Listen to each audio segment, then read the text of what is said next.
Hola y bienvenido junto a nosotros en los pasos del apóstol Pablo a través de Grecia. Estaremos visitando muchos de los lugares descritos en el libro de los Hechos. Comenzaremos visitando literalmente el primer puerto que Pablo tocó, llamado la ciudad de Neápolis. Estaremos caminando parte de la Vía Ignacia, una ruta que Pablo tomó hacia Filipos. Visitaremos el bautisterio tradicional de Lidia y luego estaremos en la ciudad de Filipo, donde Pablo fue encarcelado. Nos detendremos a dialogar desde las ruinas de Tesalónica. Y desde allí visitaremos los hermanos nobles de Berea, no sin antes pasar por Atenas. En Atenas estaremos compartiendo algunos de los lugares históricos, pero también visitaremos el lugar donde Pablo predicó en el Areópago. Caminaremos juntos en el Ágora ateniense, donde invitaron a Pablo a predicar. Veremos la arquitectura de una iglesia griega ortodoxa. Caminaremos en el Acrópolis. Estaremos visitando las ruinas de la ciudad de Corintio. Suscríbete y comparte este video en todas tus redes sociales, aquí en los pasos de Pablo a través de Grecia. Luego que el apóstol Pablo atravesó Frigia y la provincia de Galicia, el Espíritu le prohibió hablar palabra en Asia. En ese instante determinaron ir hacia Macedonia, en base a una visión que Pablo tuvo. Hechos capítulo 16. Este es el puerto marítimo de Neápolis, ciudad que conecta la Vía Ignacia. La misma era una ruta importante de comercio. Me encuentro caminando en lo que es la Vía Ignacia.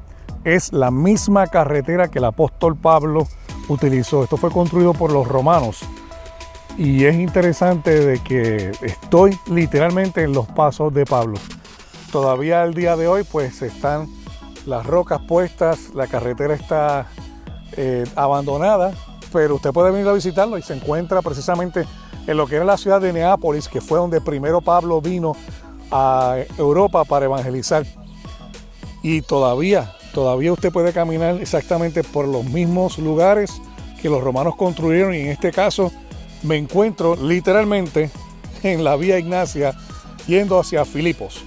Zarpando pues de Troas, vinimos con rumbo directo a Samotracia y el día siguiente a Neápolis, y de allí a Filipos, que es la primera ciudad de la provincia de Macedonia y una colonia, y estuvimos en aquella ciudad algunos días. Hechos capítulo 16, versos 11 al 2. Nos encontramos en el lugar donde tradicionalmente se dice que Lidia fue bautizada junto a sus amigas y su familia. Hoy día se encuentra una iglesia griega ortodoxa con una arquitectura muy peculiar, y específicamente los frescos dentro de la iglesia que brindan estampas de la historia del apóstol Pablo. La iglesia conmemora el lugar donde se bautizó Lidia allá por el año 49 o 50 después de Cristo, en su primer viaje hacia Grecia. Visitando a algunos judíos, se agrupaban los sábados para orar en el río, y desde allí encontraron a Lidia. Y un día de reposo salimos fuera de la puerta, junto al río, donde solía hacerse la oración, y sentándonos hablábamos a las mujeres que se habían reunido. Entonces, una mujer llamada Lidia, vendedora de púrpura de la ciudad de Tiatira, que adoraba a Dios, estaba oyendo, y el Señor abrió el corazón de ella para que estuviese atenta a lo que Pablo decía.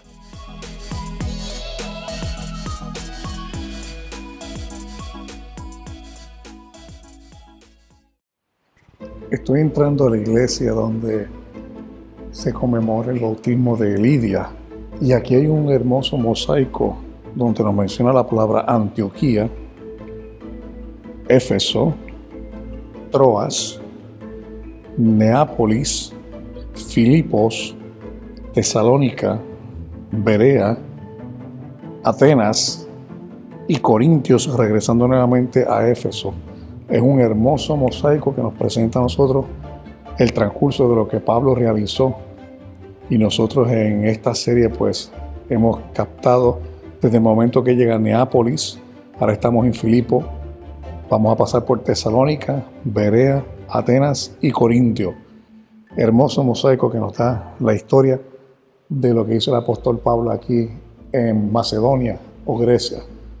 Muy bonito. Y ahora voy a ir al lugar donde supuestamente Pablo bautizó a Lidia. Un día de reposo salimos fuera de la puerta, junto al río, donde solía hacerse la oración, y sentándonos hablábamos a las mujeres que se habían reunido. Entonces una mujer llamada Lidia, vendedora de púrpura de la ciudad de Tiatira, que adoraba a Dios, estaba oyendo, y el Señor abrió el corazón de ella para que estuviese atenta a lo que Pablo decía. Y cuando fue bautizada y su familia, nos rogó diciendo: si habéis juzgado que yo sea fiel al Señor, entrad en mi casa y posad, y nos obligó a quedarnos. Nos encontramos en el lugar donde aparentemente se bautizó a Lidia, que fue la primera convertida de Pablo aquí en Europa. Nos dice el libro de Hechos, capítulo 16, que luego de haber pasado a través de Neápolis y haber caminado y llegar hasta Filipos, se encontraron que posiblemente no había una sinagoga aquí en Filipos como tal. Así que Pablo se decide a venir hacia el río a orar junto con Silas. Y había un grupo de mujeres que estaban al lado del río que empezaron a escuchar, y nos dice que el Espíritu de Dios movió a Lidia para hacerle caso a lo que Pablo estaba haciendo. La Biblia nos narra entonces que allí Pablo predicó el Evangelio y Lidia y su casa terminaron creyendo. Posiblemente sea este mismo lugar donde estoy yo ahora mismo, que fue el lugar donde Lidia fue bautizada junto con aquellas mujeres. Y es interesante tomar, ¿verdad?, el mismo agua quizás que Pablo vio y las mismas circunstancias donde se encontraba con aquellas mujeres. Luego nos dice la Escritura que Pablo salió de aquí en dirección hacia la ciudad de Filipo, y allí se encontraron con una joven que estaba poseída por un demonio, y iba detrás de ellos diciendo: estos son los hombres de Dios que predican al Dios verdadero, al Dios altísimo. Y Pablo, de alguna manera u otra, se molestó y sacó a aquel demonio fuera de aquella mujer. Va a ser interesante ahora verlo cómo es la ciudad de Filipo y las cosas que sucedieron. Así que acompáñenos, que estamos en este camino aquí con el apóstol Pablo de Grecia. Llegando a las ruinas de Filipo, nos encontramos que estaban celebrando el cargar la antorcha olímpica. Nos encontramos que en el anfiteatro de Filipo se encontraban dos representantes de las Olimpiadas. La ciudad de Filipos era una de las ciudades principales de Macedonia Oriental. La misma está localizada muy cerca de la ciudad de Neápolis. La vía Ignacia era una ruta principal a través de la ciudad de Filipos. Debido a su posición estratégica, Filipos se convirtió en una ciudad muy rica, poseedora de oro y plata. Era también una comunidad donde los soldados romanos iban a retirarse. Inicialmente la ciudad se llamaba Crénides, que significa fuentes, pero después se cambió el nombre en honor a Filipo, el padre de Alejandro Magno, que vivió en ella acerca del año 358 a.C. Filipos también perteneció al primero de los 4 distritos en que se había dividido Macedonia, al ser declarada provincia romana en el año 146. La ciudad se convirtió en una colonia romana luego que Octavio y Antonio derrocaran a los republicanos en el año 42 a.C. Pablo estableció una iglesia en Filipos, descrita en Hechos capítulo 16 del 9 al 40. Me encuentro en la ciudad de Filipos, y precisamente en Hechos capítulo 16 al 17 vemos la historia de lo que sucedió aquí. Pablo, luego de venir de Neápolis y pasar por diferentes ciudades, llega hasta Filipo, y en Filipo, luego que se bautiza Lidia, de momento se encontró con una joven que lo que hacía era profetizar o hablar de que ellos eran los enviados de parte de Dios. Pablo se molesta en un momento en específico y lo que hace es que saque el demonio de esa joven. Las personas que eran dueñas de esa joven, que sacaban dinero partida, formaron una revuelta para prender a Pablo y a Silas. Y entonces se los llevan ante el magistrado, y el magistrado los azota y los meten dentro de una cárcel. Esa cárcel todavía la podemos ver aquí.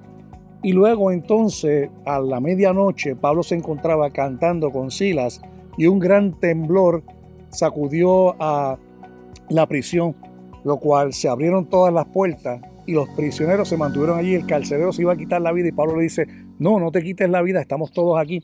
El carcelero luego se convierte, le invita a su casa, y vemos lo que sucede más adelante. Pablo continúa desde aquí a la ciudad de Tesalónica, y en Tesalónica también se encuentra con una oposición. Continuamos aquí desde Filipos en nuestro periplo en los pasos del apóstol Pablo. En el libro de Hechos leemos lo siguiente: pero viendo sus amos que había salido la esperanza de su ganancia, prendieron a Pablo y a Silas y los trajeron al foro ante las autoridades, y presentándolos a los magistrados dijeron: estos hombres, siendo judíos, alborotan nuestra ciudad y enseñan costumbres que no es lícito recibir ni hacer, pues somos romanos. Y se agolpó el pueblo contra ellos, y los magistrados, rasgándole la ropa, ordenaron azotarles con varas. Después de haberlos azotado mucho, los echaron en la cárcel, mandando al carcelero que los guardase con seguridad. Hechos capítulo 16, versos 19 al 23. Detrás de mí se encuentra una iglesia bizantina que fue construida hace mucho tiempo. Lo peculiar de Filipos es lo siguiente: Filipos era una ciudad donde venían los soldados romanos a retirarse. Por ende, todavía mantenían ese orgullo hacia el imperio. Luego a Filipos se les da, a las personas que no eran ciudadanos romanos, se les da una ciudadanía como colonia de Roma. Lo interesante del caso es que esto le daba ciertos privilegios que muchas otras personas no tenían. De aquí es donde sale ese concepto de que había mucho orgullo en las personas de Filipo. Y Pablo, escribiendo la carta a los filipenses luego desde la cárcel, envía precisamente estos conceptos y empieza a hablar sobre que completen el gozo de Pablo para que cada uno sea el siervo de otro. Y luego nos trae el bello ejemplo allá en el Carmen Christi, donde dice: allá pues en vosotros este sentir que hubo también en Cristo Jesús, el cual siendo en forma de Dios no estimó el ser igual a Dios como cosa que aferrarse, sino que se despojó, se humilló de sí mismo, tomando forma de siervo y estando en la condición de hombre, sea una muerte y muerte de cruz. Por lo cual Dios lo exaltó hasta lo sumo, le dio un nombre que está sobre todo nombre, para que en el nombre de Jesús se doble todas las rodillas en los cielos, en la tierra y debajo de la tierra, y toda lengua confiese que Jesucristo es el Señor. Es una enseñanza de humildad para los filipenses. Pablo tenía mucho afecto con esta ciudad, porque esta ciudad, cuando Pablo estuvo en prisión, nos dice el libro de Filipenses que enviaron a un hombre, Epafrodito, y Epafrodito fue con una ofrenda hasta la cárcel donde Pablo estaba. Estas personas, esta iglesia que dejó aquí Pablo, agrupó dinero para sostener precisamente a Pablo mientras estaba en la prisión. Es interesante que Epafrodito por poco pierde su vida porque estuvo muy enfermo, pero luego Pablo le da gracias enviándole la carta a Epafrodito para que llegase aquí a Filipo y la leyeran. Esa carta la tenemos en el día de hoy, es la carta a los filipenses. Durante su segundo viaje misionero en el 49 después de Cristo, Pablo sintió el llamado de Dios a visitar a Macedonia. En Filipos fundó la primera congregación cristiana en tierra europea. A partir de ese momento se desarrollaría una relación de ayuda mutua entre los filipenses y Pablo que duraría para siempre.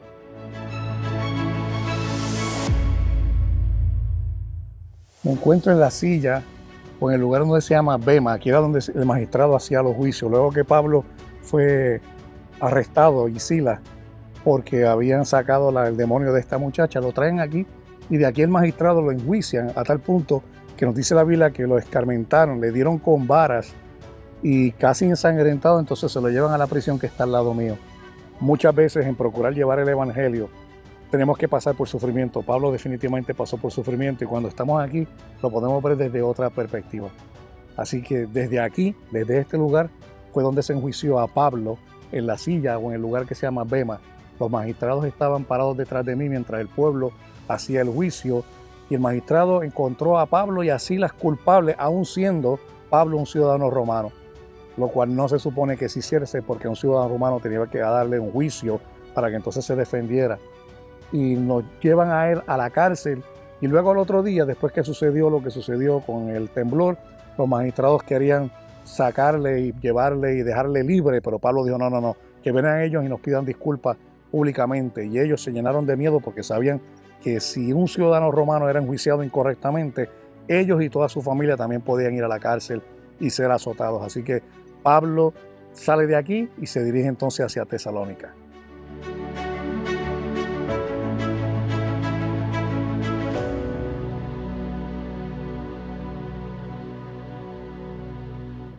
Nos encontramos en la ciudad de Tesalónica. Luego de que Pablo vino de Neápolis y paró en Filipo, él se va dirigiendo hacia esta ciudad. Esta ciudad es la ciudad segunda más grande que hay en Grecia. Qué interesante que todavía tenemos un agora romano donde se encuentran los lugares del centro comercial, un odeón que viene siendo un anfiteatro más pequeño, y estos son vestigios nuevamente de la época donde Pablo vino aquí en Tesalónica. Hoy en día Tesalónica es una ciudad enorme, es un centro comercial y un puerto marítimo también con suma importancia, como lo fue también en la época del apóstol Pablo. La Biblia nos menciona que Pablo llegó aquí y formó un grupo de personas que estaban en la sinagoga, y las personas que estaban alrededor empezaron a molestarse. Llega un momento donde muchos se reunieron y formaron entonces un tumulto para también sacar a Pablo desde aquí. En un momento no encontraron a Pablo y arrastraron a uno de los discípulos para llevarlo ante el magistrado y lo acusaron precisamente de que se estaba enseñando a adorar a otro rey. De aquí pues Pablo es perseguido, apedreado, y luego Pablo se encamina para ir hacia Berea. Así que fue recibido mucho mejor en Berea que lo recibieron aquí en Tesalónica, pero una vez más tenemos el ejemplo de que la historia corrobora y afirma exactamente lo que la Biblia siempre ha dicho. Tesalónica, una ciudad histórica, una ciudad donde Pablo estuvo, y nuevamente algunos de los vestidos que tenemos aquí son precisamente lo mismo que Pablo vio. Estamos caminando con Pablo a través de Grecia. Sigan disfrutando con nosotros. Saliendo de Tesalónica, llegamos a Berea. Nos encontramos en la ciudad de Berea. Luego de Pablo pasar de Tesalónica, llega hasta este lugar. Y en este lugar nos dice que en Hechos capítulo 17, aquellos que recibieron el Evangelio fueron mucho más nobles porque creyeron y corroboraron lo que Pablo había dicho con las Escrituras. Poco se conoce de la Berea del primer siglo, y hoy en día se llama Beria, la ciudad como tal, y hay muy pocos hallazgos arqueológicos. Sin embargo, hicieron aquí un lugar donde supuestamente estaba la sinagoga anterior, y supuestamente Pablo fue donde habló aquí ese mensaje en Berea. Así que vamos a ir a verlo. La Biblia nos narra que Silas y Timoteo fueron instruidos a que se quedasen aquí en Berea. Pablo entonces se va dirigiendo hasta Atenas, no sin antes haber sido despedido por los hermanos de aquí de Berea. Aparentemente las personas que causaron el disturbio en Tesalónica habían venido hasta acá también para atacar a Pablo. Así que Pablo deja a Silas y Timoteo acá, encomendándolos a que regresasen o que vayan a Atenas lo antes posible. Así que desde aquí Pablo parte hacia Atenas. Inmediatamente los hermanos enviaron de noche a Pablo y a Silas hasta Berea, y ellos, habiendo llegado, entraron en la sinagoga de los judíos. Y estos eran más nobles que los que estaban en Tesalónica, pues recibieron la palabra con toda solicitud, escudriñando cada día las Escrituras para ver si estas cosas eran así. Así que creyeron muchos de ellos, y mujeres griegas de distinción, y no pocos hombres. Cuando los judíos de Tesalónica supieron que también en Berea era anunciada la palabra de Dios por Pablo, fueron allá y también alborotaron a las multitudes. Pero inmediatamente los hermanos enviaron a Pablo que fuese hacia el mar, y Silas y Timoteo se quedaron allí. Y los que se habían encargado de conducir a Pablo le llevaron a Atenas, y habiendo recibido orden para Silas y Timoteo de que viniesen a él lo más pronto que pudiesen, salieron. La Biblia nos dice que estos hombres y las mujeres de Berea eran mucho más nobles porque recibían y corroboraban todo lo que Pablo decía precisamente con la Biblia. Creo que es el llamado que verdaderamente nosotros tenemos a que cualquier cosa que se dice o se predique se corrobore nuevamente por las Escrituras. Las palabras de hombre pueden ser falibles, pero solamente la palabra de Dios es infalible. Y debemos corroborar, como hicieron los de Berea, precisamente todo lo que se dice o todo lo que se habla en base al Señor. Luego de salir de Berea nos dirigimos hacia Atenas a ver qué más podemos descubrir del apóstol Pablo. En nuestro camino hacia Atenas nos detuvimos en la ciudad de Delfi. Allí se encuentra el oráculo de Delfi. Pero Delfi también tiene un aspecto importante arqueológico, en el cual se encontró una inscripción dada por el emperador que nombra directamente al procónsul que se encontraba en Corintio en el año 51 al 52. Este menciona a Galio como procurador del área de Acaya, el mismo que se menciona en el libro de Hechos. Aquí detrás de mí era donde estaba la pitonisa de Delfi, y había un hoyo aquí en el medio donde salía un tipo de gas que la llevaba en un trance, y no se hacía nada a menos que ella lo dijera. Y esto lo vemos también en las crónicas de los griegos. Un dato interesante sobre este museo, esta área arqueológica de Delfi, es que se le celebraban una vez al año, al igual como se hacía en Atenas, que eran los Juegos Panateicos. Aquí se hacían unos juegos, pero eran sobre la música. Así que venía mucha gente a tocar música, y Apolo, como era el dios de la música, pues se presenta aquí en ese altar, y además lo que sucedía con la pitonisa. Estamos en la hora de la tarde, no mucho por ver, hay un área que es arqueológica, que está aquí a mi mano derecha, y otra que está a la mano izquierda. La de mano izquierda no hay que pagar, en esta sí hay que pagar.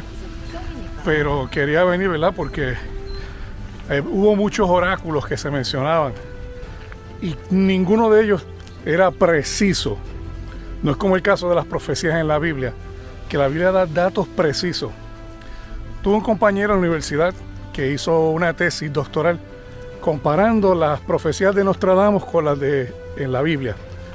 Y él descubrió que las profecías de Nostradamus son extremadamente vagas, sin sentido, y no son tan precisas. Usted tiene que forzar todos los aspectos. Sin embargo, en la Biblia daba detalles, nombres.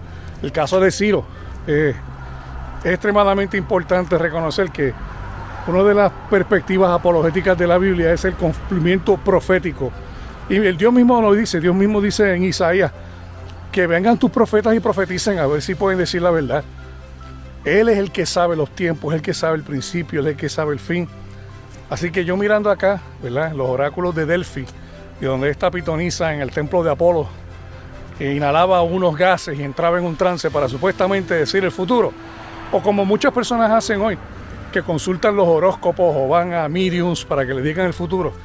No, miren, nuestro futuro está cierto, nuestro futuro está completo solamente en la persona de Jesucristo. Por Él vivimos y en Él estamos, como muchos de sus filósofos dicen, y este Dios, el que ellos no conocen, es el que nosotros debemos a predicar, evangelizar y proclamar a los cuatro vientos: Jesucristo vive, yo viviré también. Continuamos en los pasos de Pablo, aquí desde Grecia. En el año 146 a.C., Grecia fue anexionada en su totalidad por Roma. Atenas era famosa por su devoción a los dioses, y allí había abundancia de templos, estatuas y altares. En tiempos de Pablo se conocía el deseo que tenían los atenienses de oír novedades. Me encuentro ahora en lo que se llama la Estola de Atalos, la Estoa de Atalos. Y desde aquí Pablo en un momento empezó a tener una conversación con los filósofos. Este lugar detrás de mí se llenaba de filósofos y personas que venían al mercado como tal. Esto era lo que era el mercado inicialmente en Atenas, y desde aquí era el centro comercial donde habían barras, las personas venían por la noche, venían y hacían compras en este lugar que la Estoa ahora mismo está reconstruida, pero se veía a sí mismo. Hay como 25 acres para el lado de allá y un templo. Y Pablo llega en medio de este lugar para hablar con los filósofos de aquel tiempo. En un momento empezó a hablar, y aquellos que eran los estoicos y los epicúreos dijeron: mira, nos interesa lo que estás diciendo y nos gustaría que hablaras un poco más de ello en el Areópago. Y desde este lugar es que se da la invitación para que Pablo fuese a dar el discurso de Hechos capítulo 17. Las personas escucharon, se dieron cuenta y decían: aquí hay algo nuevo, aquí hay algo que no habíamos escuchado anteriormente. Y claro, donde estamos era el lugar donde los filósofos hablaban. Por aquí caminaron grande parte de ellos. Y es interesante que Pablo recibe una invitación para predicar el Evangelio. Muchas veces nosotros recibimos invitaciones para predicar el Evangelio y no tomamos la oportunidad. Creo que Pablo es el ejemplo para que en cualquier momento podamos predicar el Evangelio a un mundo que se pierde. Nos encontramos frente al Areópago. Aquí una placa conmemorando precisamente lo que Pablo mencionó en el libro de Hechos, capítulo 17. Vamos a estar subiendo para allá y nos vamos a sentar quizás en el mismo lugar donde Pablo expresó cuando él vino a hablar a los atenienses. Hechos capítulo 17 es lo central del concepto apologético que vino a hacer Pablo aquí en Atenas. Vamos hacia allá.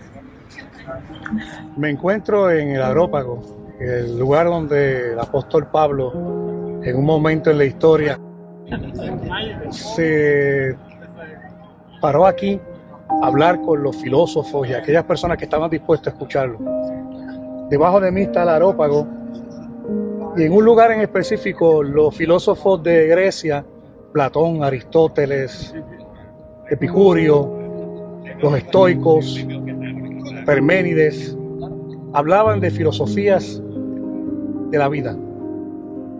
De momento, en el tiempo, en la historia, llega un hombre llamado Pablo, que viene cruzando las montañas desde Neápolis, Tesalónica, y sigue descendiendo hasta que entra por esta ciudad Atenas, y se encuentra en un momento en la historia donde Dios quería tocar el corazón de esta gran ciudad.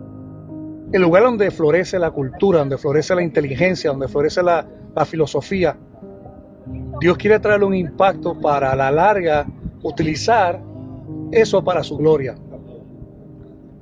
En un momento Pablo estaba en el norte, en Tesalónica, y había una mujer que estaba profetizando. Y Pablo, molesto en un momento, saca el demonio de esa joven y se formó un tumulto porque los que eran dueños de la mujer lo acusaron y querían aprenderle para matarle. Se reunieron, sacaron a Pablo de allá, lo sacaron de Tesalónica y lo enviaron hacia Atenas, y él hace su llegada desde el norte para venir hasta acá y empezar a predicar el evangelio.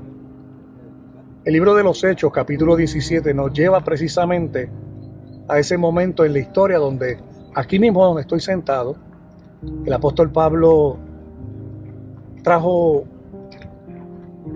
unas palabras que impactaron el mundo. Tan es así que hoy en día todavía hay una placa conmemorativa del mensaje de Pablo antes de subir aquí a lo que se conoce como el Monte Marte o el Areópago. Y la Biblia nos narra en Hechos capítulo 17 lo siguiente. Entonces Pablo, puesto en pie en medio del Areópago, donde nosotros estamos ahora mismo, dijo: varones atenienses, en todo observo que sois muy religiosos, porque pasando y mirando vuestros santuarios, hallé también el altar en el cual estaba la inscripción al Dios no conocido, al que vosotros adoráis, pues sin conocerle, es a quien yo os anuncio. El Dios que hizo el mundo y todas las cosas que en él hay, siendo el Señor del cielo y de la tierra, no habita en templos, ni es honrado por manos de hombre, como si necesitase de algo, pues Él es quien da a todos vida y aliento y todas las cosas. Y de una sangre ha hecho todo el linaje de los hombres, para que habiten sobre la faz de la tierra, y les ha prefijado el orden de los tiempos y los límites de su habitación, para que busquen a Dios si en alguna manera, palpando, puedan hallarle, aunque ciertamente no está lejos de cada uno de nosotros. Porque en Él vivimos y nos movemos y somos, como algunos de vuestros propios poetas también han dicho, porque el linaje suyo somos, siendo pues linaje de Dios, no debemos pensar que la divinidad sea semejante a oro o a plata o a piedra o escultura de arte y de imaginación de hombre. Pero Dios, habiendo pasado por alto los tiempos de esta ignorancia, ahora manda a todos los hombres en todo lugar que se arrepientan, por cuanto ha establecido un día en el cual juzgará al mundo con justicia por aquel varón a quien designó, dando fe a todos con haberle levantado de los muertos. Y nos narra la Biblia que después que él dio ese mensaje, muchos de los atenienses le llamaron palabrero, muchos se burlaron de él, pero algunos escucharon el mensaje. Un hombre llamado Dionisio y una mujer llamada Dámaris, en un momento en específico, recibieron el evangelio de salvación y fueron salvos. Y de ahí nos narra precisamente que Atenas, tan pagana en algún momento, aún el templo de la diosa Atena se convirtió en una iglesia. Luego, con el tiempo, los musulmanes cautivaron y se apoderaron de eso, y hoy en día pues lo que queda simplemente son las ruinas de lo que fue la gran ciudad de Atenas. Pero estando aquí recordando lo que el apóstol Pablo hizo y el mensaje que llevó a cabo, me deja pensando en toda esta ciudad que está alrededor de mí, donde hay muchas iglesias griegas ortodoxas, pero mientras estaba haciendo este periplo, preguntaba a muchas personas si se acordaban quién era el apóstol Pablo y cuál era el mensaje de la resurrección, y nadie sabía, lo cual en cierta manera me hace sentir como Pablo. Pablo, cuando entró y vio todos esos ídolos, le tuvo que haber dolido el corazón, sabiendo que es una violación de los mandamientos. Un hombre judío que es monoteísta, que entendía claramente que solamente hay un Dios, entrar en un lugar con tanta perdición, con tanta idolatría, debió haberse conmovido Pablo, al punto que estaba dispuesto a dar su vida. Y esa es la pregunta que me hace reflexionar a mí mientras estoy aquí parado en el Areópago. ¿Cuántos de nosotros estaremos dispuestos a dar nuestra vida por la predicación del Evangelio? ¿Cuántos de nosotros estamos dispuestos a sacrificar algunas de las cosas que tenemos para predicar el Evangelio de salvación? No solamente aquí en Atenas, sino en todo el mundo. Y eso verdaderamente es lo que me deja pensando. La Biblia en un momento dice, la mies es mucha y pocos obreros hay. Y el profeta dice, heme aquí, Señor, envíame a mí. ¿Estarás tú dispuesto a ir? Esa es la pregunta que tenemos que contestar. Mientras estaba saliendo, había un grupo de cristianos también que estaban predicando precisamente el mismo capítulo de Hechos, capítulo 17, aquí en el Areópago. Nos ha tocado vivir tiempos que son difíciles, pero el Evangelio sigue siendo aquello que demarca la diferencia y sobre todo el mensaje de la resurrección. Me voy del Areópago, pero algún pedacito de mi corazón se queda aquí porque creo que ahí se dio precisamente el comienzo de lo que era el impacto del Evangelio de Jesucristo en medio de una cultura pagana. Hoy en día nosotros vivimos en una cultura pagana. ¿Qué efecto podemos nosotros tener si seguimos predicando a Cristo y está resucitado en medio de nuestra cultura? Bien, Damari, fuimos al Areópago, fuimos a la Acrópolis. ¿Qué te ha parecido todo esto hasta el momento? Me encantó, es muy bonito y para ver las historias y todo esto, todo lo que ha pasado en la historia. Y es importante, ¿verdad? Desde esa perspectiva de que nosotros debemos aprender y cuando leamos la Biblia hacerla un poco más personal. Yo le aconsejo a aquellas personas que tengan la facilidad o puedan y tengan la oportunidad de poder viajar, vayan y visiten los lugares porque lo que leemos en la Biblia se hace en alguna manera un poco más vivo, real. Sí. El mero hecho de usted caminar donde caminó el apóstol Pablo, mirar lo que Pablo miró. Muchas personas dirán, bueno, pero yo lo puedo leer en la Biblia, lo puedo ver en una fotografía, pero... No es lo mismo. ¿Y por qué no es lo mismo, Damari? Es porque uno siente, es todos los sentidos están ahí presentes y puede palpar, oler, tocar, caminar, o sea, todas las partes.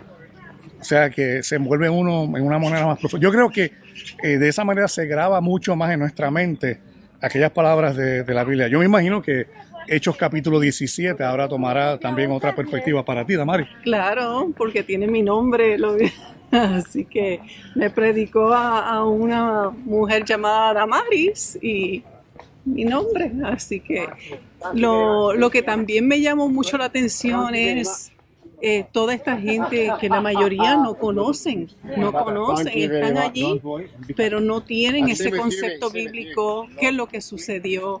Exacto. Y lo tienen como visitarlo como un sitio turístico nada más. Esa es la cuestión también, que mire, yo por lo menos he tratado de la bendición que Dios nos ha dado, de nosotros tomar vacaciones, pero que sean vacaciones que en realidad no son vacaciones porque estamos trabajando.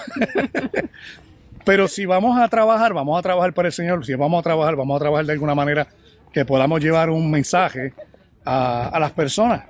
¿Y qué más uno poder hacer un devocional en el Areópago, donde Pablo precisamente predicó? A la verdad que me voy contento. Sí, y mientras estaba grabando, se podía escuchar en el trasfondo lo mismo en inglés. Había una iglesia, un grupo que estaba diciendo exactamente lo mismo que yo estaba diciendo, pero lo estaban diciendo en inglés. Luego cuando terminamos nosotros, yo le dije, mira, lo mismo que tú estabas diciendo, estaba diciendo yo. Sí, pero interesante.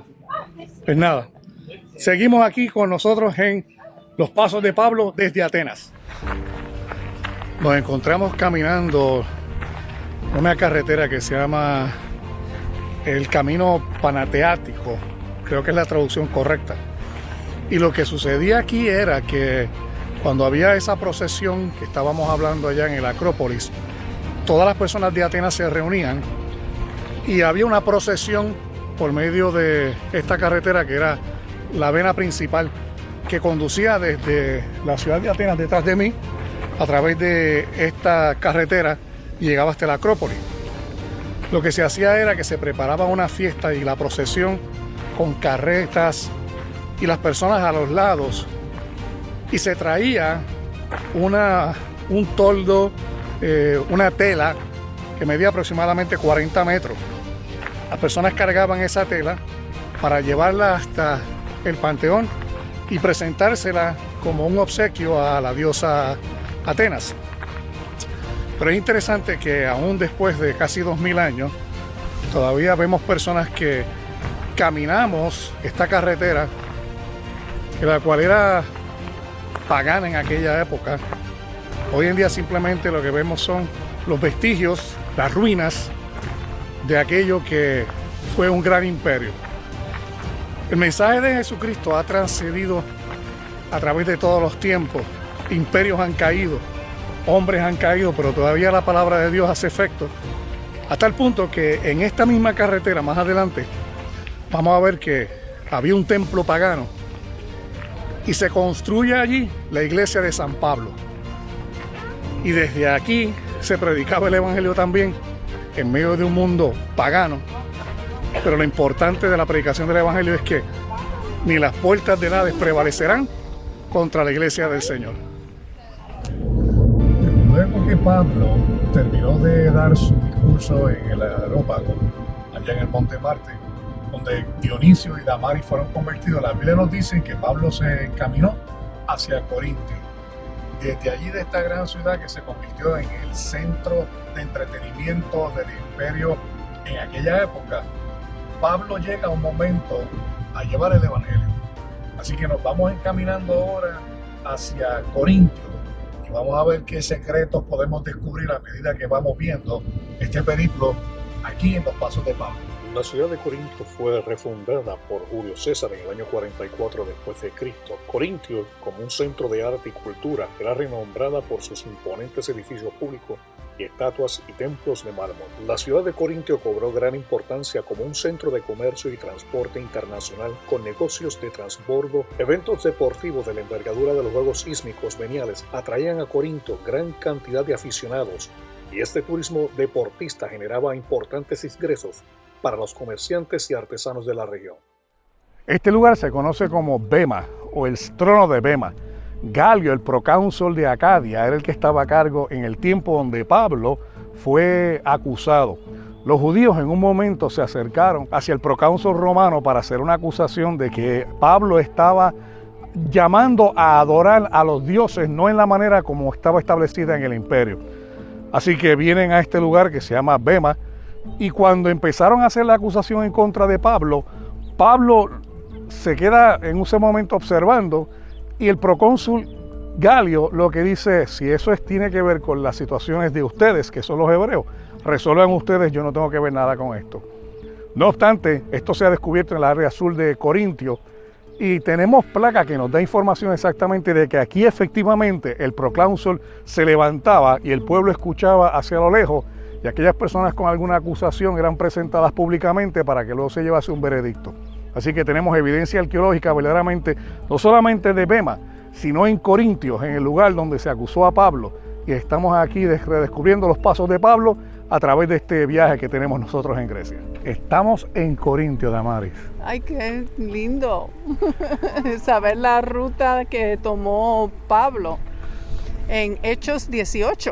Hechos capítulo 18 nos narra precisamente lo que Pablo estuvo haciendo acá, luego de haber salido desde Atenas y todo lo que sucedió. Resulta ser, Damaris, que en un momento Pablo se encontró con unas personas que fueron expulsados desde Italia porque el emperador mandó a sacar a los judíos. Y como mandó a sacar a los judíos, pues terminaron aquí precisamente en Atenas, en Corintios. Y resulta ser que ellos también construían casetas de campaña al igual que Pablo. Y al final de su transcurso aquí en Corintio, nos dice el libro de los Hechos que él fue a la sinagoga y se encontró con una persona y se fue a vivir con la persona allí en la sinagoga. Así que todos los sábados Pablo predicaba del evangelio desde este mismo lugar. Por 1 año y medio. Por 1 año y medio. El Señor le envió acá y le dijo, no te preocupes porque yo estoy contigo y nadie te va a tocar. Y esa es la esperanza que tenemos todos los cristianos, ¿verdad? Que dice que el ángel de Jehová acampa alrededor de aquellos que le temen y los defiende. Y los defiende. Así que continuamos desde Corintio. Según Hechos 18, 2 al 3, Pablo se estableció en Corintio como trabajador artesanal y practicaba su oficio de hacer carpas o tiendas compartiendo el local de Aquila y Priscila. La vida de la ciudad giraba alrededor de las plazas y los edificios dedicados a las funciones del gobierno y la práctica de religión. Las excavaciones arqueológicas han puesto al descubierto numerosos bloques de locales comerciales y talleres artesanales alrededor de la plaza central, el Agora. Me encuentro ahora en lo que era la carretera entrada hacia Corintio. Por aquí cerca hay un pedazo de pavimento de un hombre llamado Erastos, que nos lo narra precisamente el libro de Romanos capítulo 16. Vamos a ver dónde está Erastos.